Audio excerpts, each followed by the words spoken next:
Bismillahirrahmanirrahim. Assalamualaikum warahmatullahi wabarakatuh. Bagaimana kabar para peserta didik yang Bapak banggakan? Semoga hari ini kita selalu diberikan kesehatan dan terus semangat untuk belajar. Perkenalkan, saya Kamus Hidayat, guru mata pelajaran ekonomi SMA Negeri 1 Kadugede Kabupaten Kuningan. Pada video ini, saya akan menyampaikan materi yang akan kita bahas, yaitu kelangkaan atau scarcity. Baiklah, sebelum lebih lanjut ke pembahasan materi, tentunya tujuan pembelajaran yang akan kita capai yaitu diharapkan para siswa yang pertama mampu menjelaskan pengertian kelangkaan sumber daya.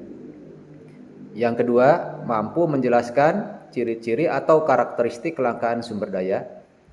Yang ketiga, mampu menganalisis kebutuhan manusia dan kelangkaan sumber daya dalam kehidupan sehari-hari. Yang keempat, mampu mengidentifikasi jenis-jenis, penyebab, dampak, dan cara mengatasi kelangkaan sumber daya. Dan yang terakhir, mampu menganalisis kebutuhan sesuai skala prioritas yang rasional dalam keseharian masing-masing.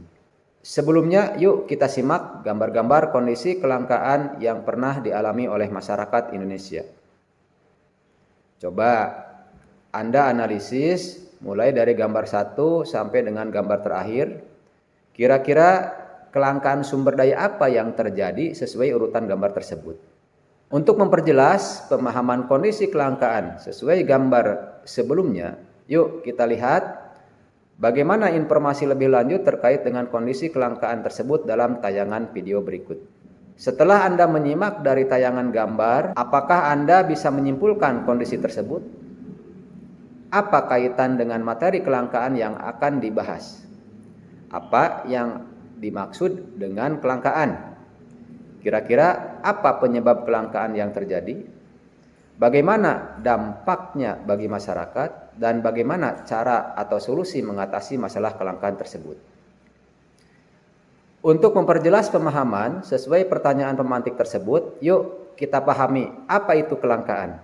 Kelangkaan dapat diartikan sebagai suatu kondisi terbatasnya sumber daya sehingga mengakibatkan kebutuhan manusia tidak terpenuhi. Apa sih ciri-ciri dari kelangkaan itu sendiri? Nah, ciri-ciri atau karakteristik kelangkaan, yang pertama, sumber daya jarang bisa didapat atau sulit untuk ditemukan. Yang kedua, keinginan atau kebutuhan manusia yang tinggi. Kemudian, jumlah alat yang memenuhi kebutuhan manusia, terutama barang atau jasa, itu sangat terbatas. Berikutnya, harga permintaan melambung tinggi dibanding dengan harga biasa. Selanjutnya, konsumen harus berkorban demi mendapat alat pemuas berupa barang atau jasa, bahkan sampai mengorbankan kebutuhan banyak orang untuk memenuhi kebutuhan yang lebih penting. Jenis-jenis kelangkaan yang terjadi, yang pertama, kelangkaan bisa terjadi pada sumber daya alam. Yang kedua, kelangkaan juga bisa terjadi pada sumber daya manusia. Dan yang ketiga, kelangkaan sumber daya modal.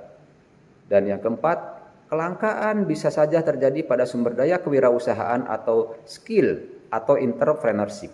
Apa yang menyebabkan kelangkaan terjadi? Kelangkaan bisa terjadi karena diakibatkan oleh beberapa penyebab, di antaranya yang pertama, keterbatasan benda atau barang pemenuhan kebutuhan. Yang kedua, kerusakan sumber daya alam akibat ulah manusia. Yang ketiga, keterbatasan kemampuan manusia di dalam mengelola atau mengolah sumber daya ekonomi yang ada. Kemudian bisa juga perbedaan letak geografis dan bencana alam. Selanjutnya, bagaimana dampak dari kelangkaan yang terjadi? Yang pertama, yaitu adanya kenaikan harga barang.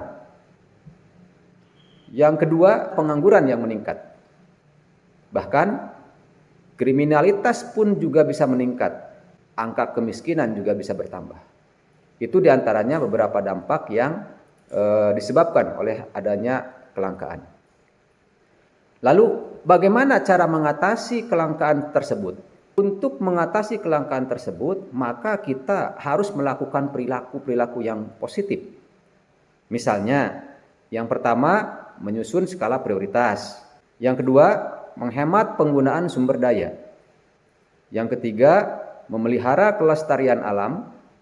Yang keempat, memanfaatkan sumber daya pengganti. Yang kelima, meningkatkan kualitas sumber daya manusia.